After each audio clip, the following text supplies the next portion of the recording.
So here we have a Stealth 15M. Hot.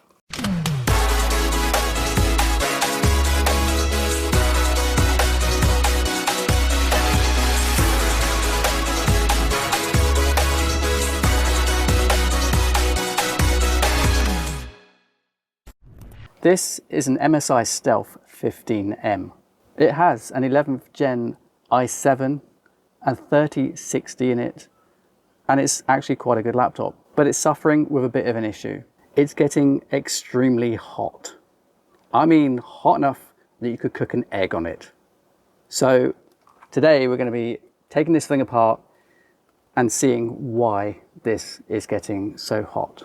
So before we actually open the laptop and fix the problem, or at least try and fix the problem, hopefully we can, fingers crossed, we need to know what kind of temps we're getting right now before we do that, so we can compare it once we're done.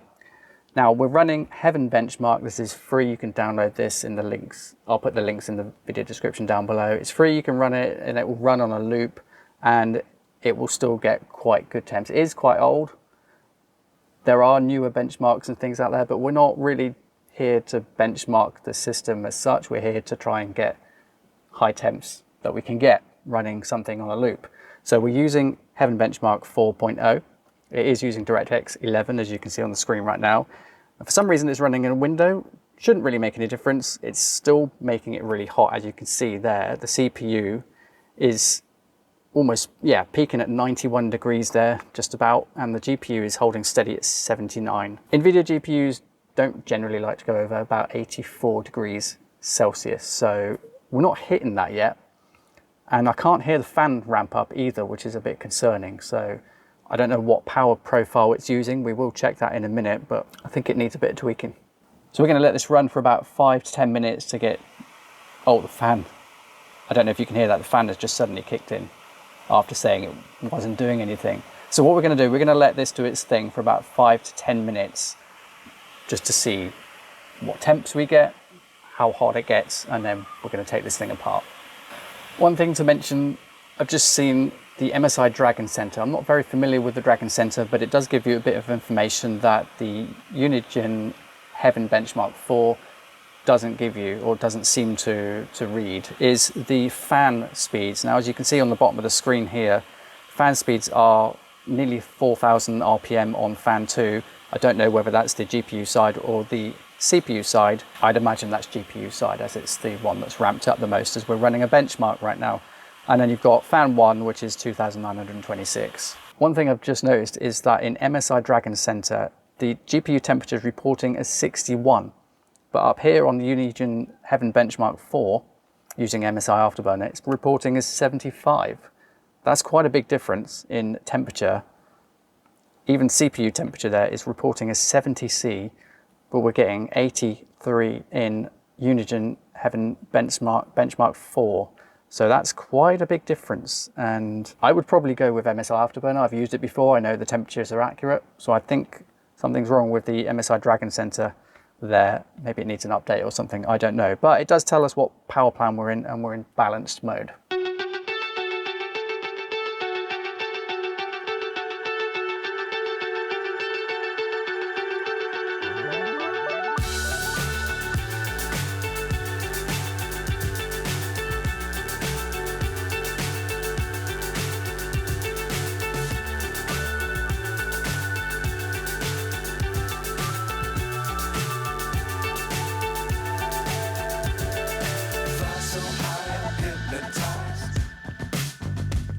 What's up is down, what's left is right.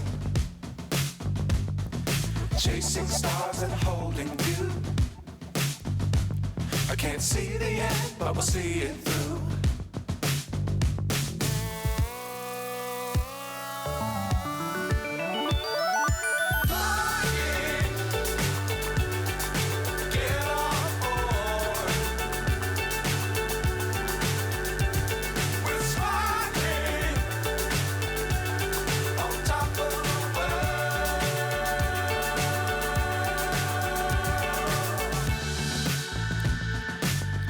Times don't fly too high.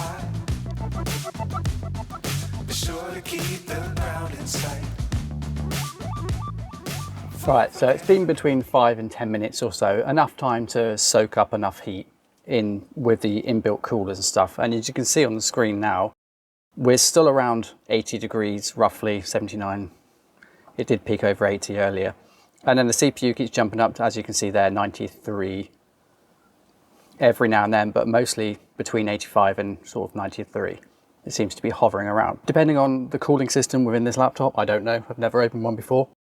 It could be sharing the heat from the GPU, so that could be why the CPU is getting hot. Depends on which direction the hot air is being exhausted out of the computer. There are, I think, exhaust vents on the left side and the right side. I could feel a bit of heat coming out of each side, but as the fan, they're not ramping up at the minute, which is also a bit of a concern. At that kind of temperature, 93 now on the CPU, 80 degrees on the GPU, I would expect that fan to be ramping up a bit more than what it is.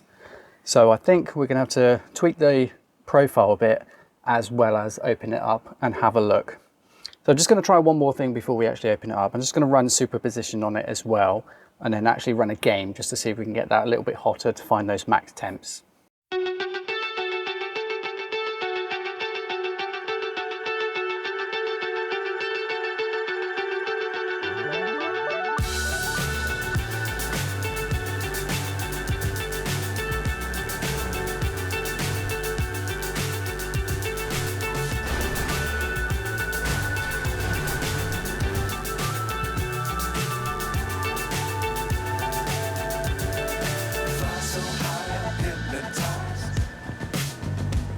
What's up is down, what's left is right. Chasing stars and holding you. I can't see the end, but we'll see it through.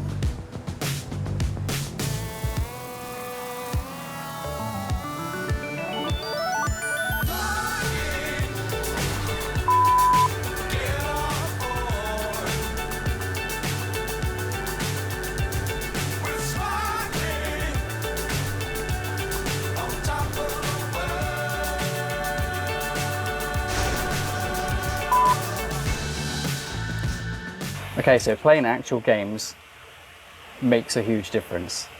As you can see now on the screen, 95C on the CPU, which sounds really hot. It is quite hot, but we're going to see if we can sort that.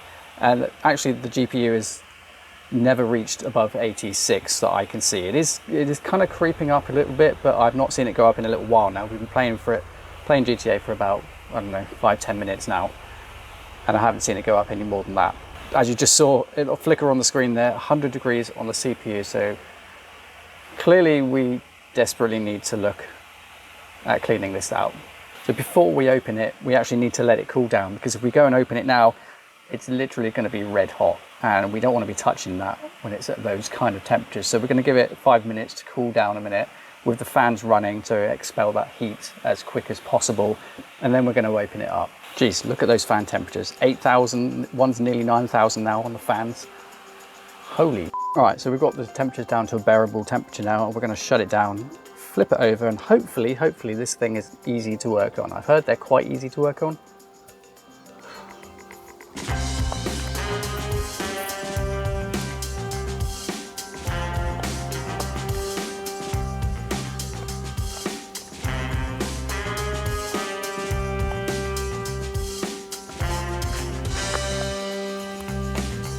So we've managed to get the bottom off. It's just undoing quite a few screws, and then using a spudger to pry that bottom bit from the rest of the chassis.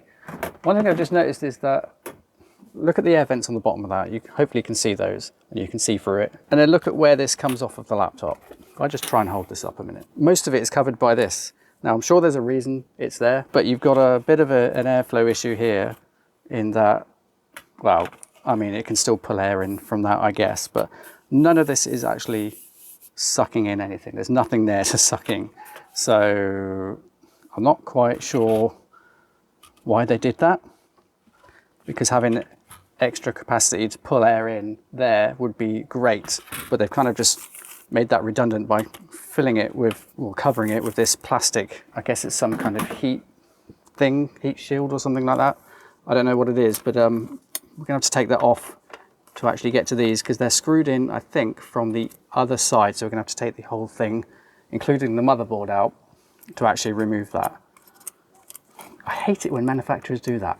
Make the things easy to work on. But anyway, that's what we've got to work with. So we've got to remove this first, and then we can get to the fans. And I can already see there's a lot of dust in there, which will be hindering cooling performance. And I can imagine what the bit where the fan joins the heatsink is going to be like. It's going to be completely covered in dust, and that will not help dissipate that heat out. So that's probably where most of the issues lie. Thermal paste is probably okay, but while we're at it, we might as well change thermal paste anyway.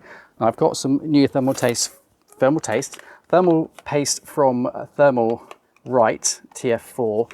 Very, very cheap, but apparently very good. So this is what we're going to be using on it today.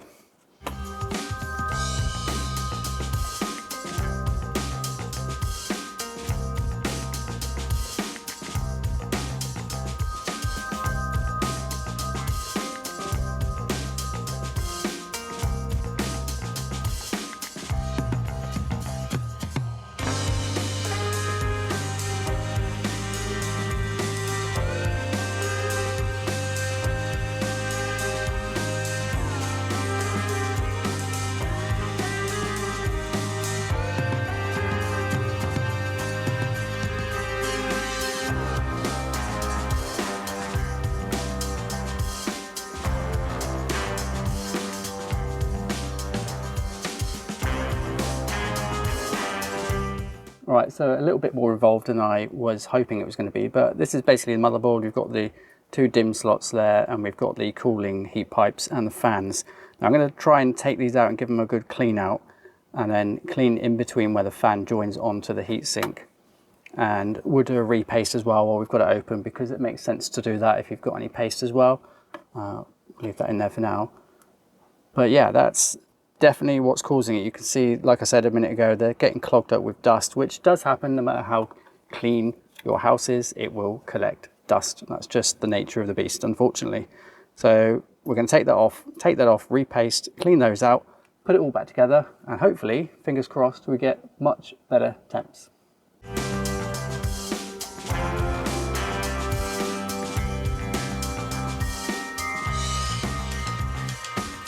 Okay, so we've got the screws out for the GPU and the CPU. Now we've got to carefully remove the heatsink and fans very carefully from the motherboard, like that. Bit tight to begin with. So there we've got the thermal paste on the copper bits there, and then obviously we've got some thermal pads as well, very, very thin thermal pads. And that is pretty much that. Interesting, we've got a bit of tape covering one of the fans there, so I will remove that so it gets maximum airflow. Don't know why that's there. And we'll get this thing cleaned up and put back together. Definitely looks like it could do with some thermal paste. That is for sure.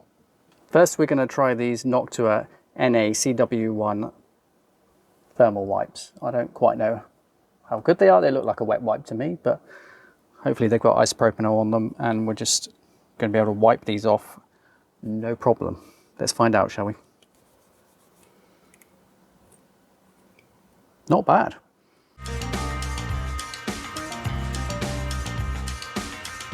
So there we have the GPU and the CPU ready for repasting.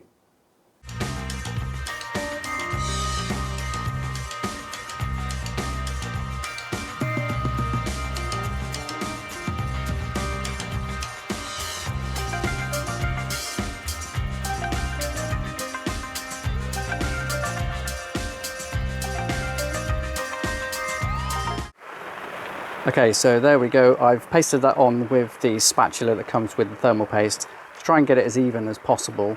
And as you can see there, it's completely covering the dies, no problem. So that should make a big difference.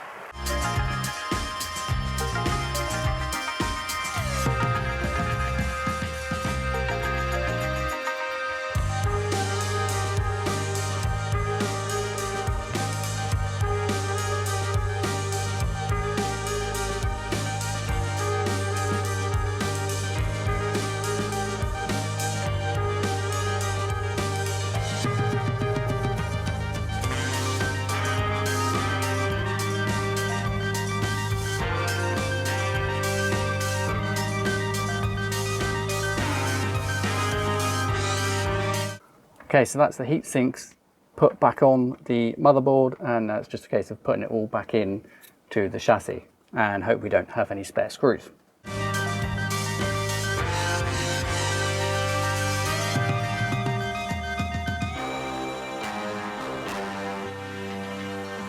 Before you put it back in, make sure you plug in the fans to the motherboard, or you're going to have a big problem.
All right, there we go, all back together.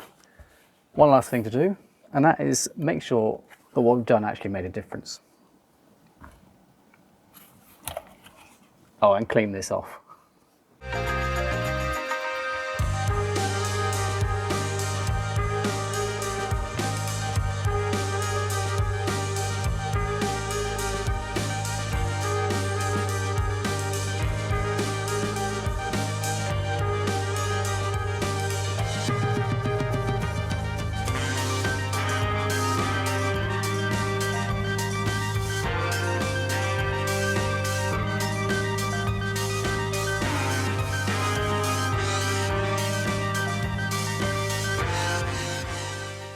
All right, so always a good sign after you take something apart, be it a laptop, computer, whatever, and you turn it back on for that first time. That's the most nerve-wracking time, and you've got to cross your fingers to make sure you've plugged everything where it should be.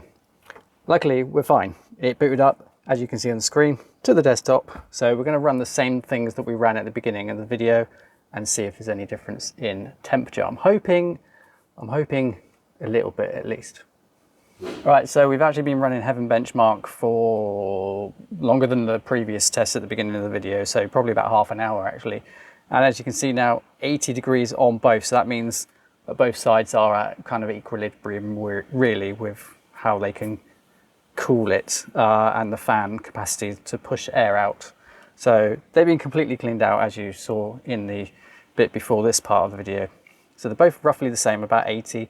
GPU hasn't really changed much, to be honest with you. That wasn't that dirty when I looked at it. CPU side was always getting hot, so that was the main limiting factor here, it seemed. But we're still, although it looks pretty hot, it's not reaching nearly 100 degrees, but we've still got the other tests to run.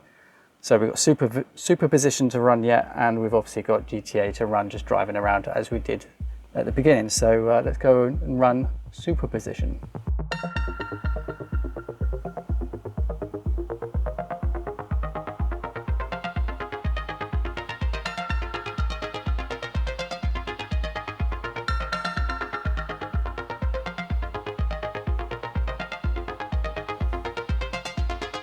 So even in superposition, we're getting about 80 degrees on the GPU there.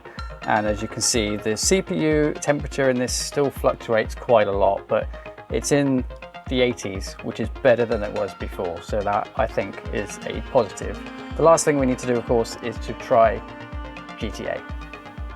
Okay, so in GTA, I think GTA was the one that made it the hottest. So already we're 70 degrees on the CPU.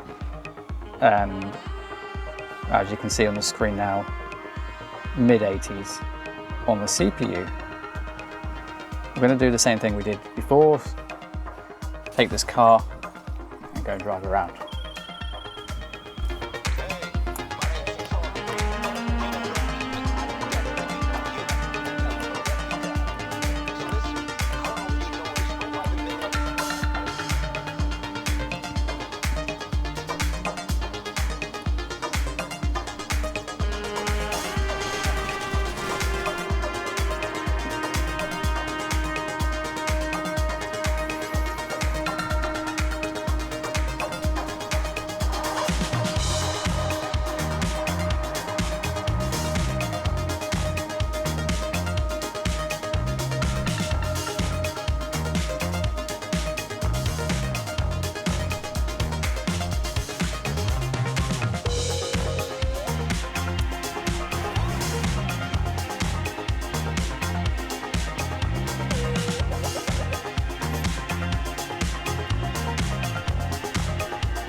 So there we go, the MSI Stealth 15M is probably about 10 degrees cooler than it was when we started.